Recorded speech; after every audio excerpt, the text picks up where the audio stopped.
Hello, how are you doing, guys? With you, Dr. Hamid, an ECFMG certified physician. We've got a high yield case for the USMLE for microbiology step one exam, through which we're gonna explain a highly tested disease. So this is a child undergoing chemotherapy for leukemia. He develops 7 to 8 watery diarrhea episodes daily, and after several days of broad spectrum antibiotic therapy, while he is on his 6th day of hospitalization, his YBC are elevated, and he has mild fever and mild abdominal tenderness, and the blood cultures are remain negative. And the question asks about what is the most accurate test to identify the causative agent. Pause the video and think about the corrected choice. And the corrected choice is F, which is the BCR for the bacterial toxin gene. So this case talks about a highly tested disease for the USMLE step one exam, which is Clostridium difficile infection. So typically, the vignette talks about a patient. He is hospitalized, or he takes several days of broad spectrum antibiotic therapy, and then after some days he develops watery diarrhea.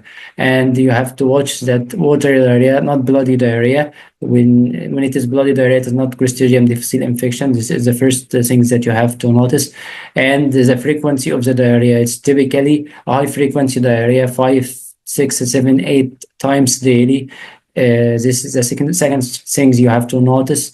And this typically it has low grade fever plus elevated YBCs. Typically the YBCs is more like 15,000, for example, in this range.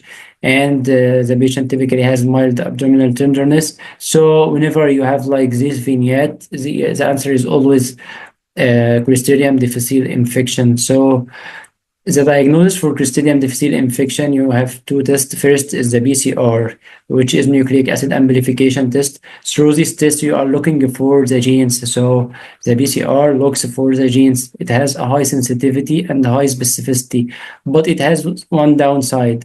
It can be positive if you have the organism, but you don't have active infection. So whenever you have signs and symptoms of active infection, as this vignette here, plus a positive PCR test equals confirmed diagnosis of Clostridium difficile infection. And this is the first choice test for Clostridium difficile. It's a gold standard, which is the PCR. But you have to remember, it can be positive if you have the organism, but don't have active infection. This is the downside of it. On the other hand, the other test, which is enzyme immunoassay, when you use antibodies to look for antigen, it is specific, but it has low sensitivity because you have to have a lot of toxin to detect. And if the patient has low amount of toxins, the patient may not be detected, and this is the cause of low sensitivity of this test. So the PCR remains the first choice here. And let's look about to the for the wrong correct for the wrong answers to talk about them. So the culture on the sorbitol McConkey agar, it's a wrong answer, refers to the E. coli or 157H7. So this is hemorrhagic E. coli, and this it's typically detected through the culture on the sorbitol McConkey agar, but it has a characteristic like bloody diarrhea, and this patient here doesn't has bloody diarrhea. He has watery diarrhea, so this is why it's a wrong answer. And enzyme immunoassay for bacterial antigen, as we have said, this is a wrong answer because it is not. It's the second choice, and the first test of the choice, which is answer F, which is a PCR for the bacterial toxin gene. C, which is latex agglutination for the viral detection.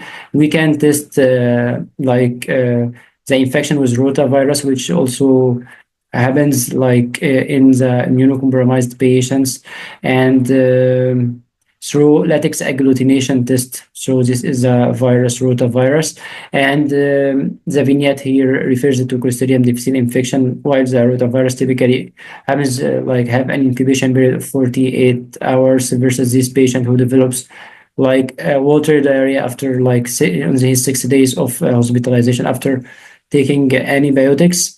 And the character also of the diarrhea, The number D, which is the microscopy with modified acid fast stain, shows this refers to the diagnosis of cryptosporidium. It is detected through microscopy with modified acid fast stain.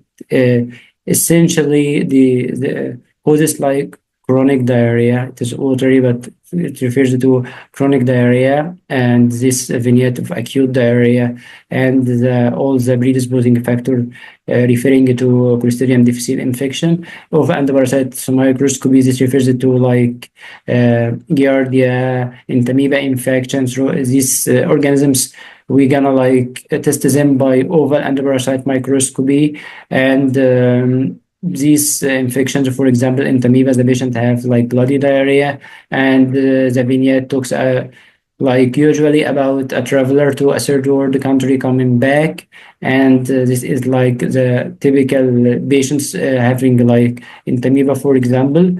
I hope you guys enjoyed our video today, and see you in next videos. Thank you.